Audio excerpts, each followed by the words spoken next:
up is Jon Rossi with the art of BBQ and judging. Let's hear it for Jon Rossi.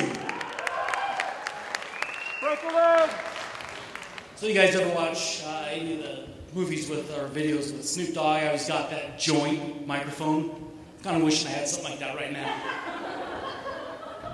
So I am Jon Rossi, at Jon R. Rossi on Twitter.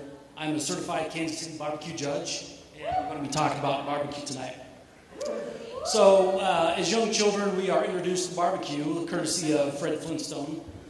He was clearly a carnivore, just look at the big-ass ribs that he's getting ready to eat. Most people don't know this, but there are 3 words that describe barbecue. The CUE is what you eat, the QUE is what you cook on, and BBQ is for those who cannot spell either words. There are 2 barbecue grilling methods. One I refer to as the Barry White because it is slow and low. The other one is the Rick James because it is high and fast.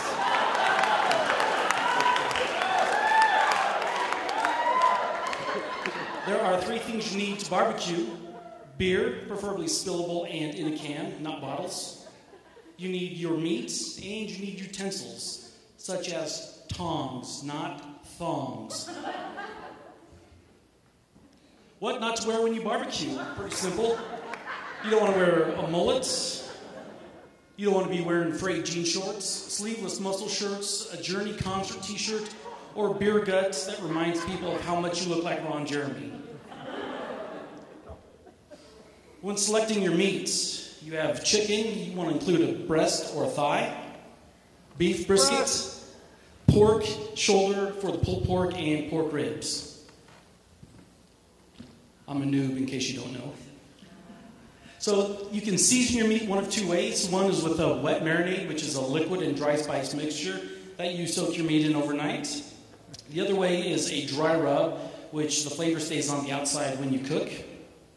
Most people don't know this, but barbecue does not always taste like Brothers Barbecue or Famous Dave's.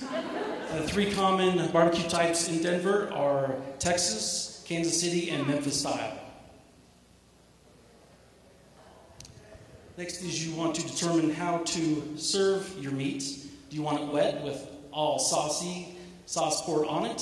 Or do you want it dry with a crisp outer edge that tastes like burnt charcoal? There is a governing sanction over the Kansas City Barbecue Society contests that are held regionally, which is the KCBS, Kansas City Barbecue Society. There are over 13,000 members, and they sanction 300 contests yearly. Your meat must be inspected in order to cook in an event. Your meat must be raw, packaged, and sealed. There are 4 categories to enter in a contest, which is chicken, pork, rack of ribs, and beef brisket. Each one has a dedicated turning time, so if you miss the turning time, you are no longer competing in that category.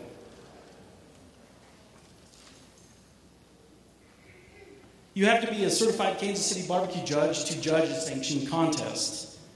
To become a certified judge, you have to be trained on the cuts of meat, complete a 4-hour course. You must be active with the Kansas City Barbecue Society and be in good standing with your membership with the organization.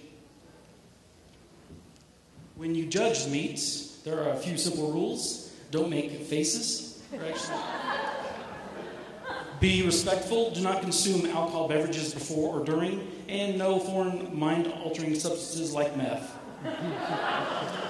When you are officially tasting the meat, make sure you do not make faces, spit food out, make loud remarks, laugh out loud, chew like a cow, and take small portions. Your meat will be scored on a scale of 1 to 9 based on appearance, tenderness, texture, and taste. All judging is done by a team of 6 who are older than 16. If you get a 1, that means your meat is raw, you are disqualified, and if you get a 9, that means your meat is excellent. There are no illegal garnishes, believe it or not. Kale, red leaf lettuce, no sauce puddles, no sauce pooling in the foam containers. I know everyone's got technicalities. Upon winning the contest, you are scored with your total cumulative points for each of the 4 categories. And believe it or not, the payouts can be anywhere from $1,000 to $50,000. And I'd like to finish with a phrase from the early philosophers, Bell, Biv, and DeVoe, in which they chanted, "Smack it up, flip it, and rub it down, oh no."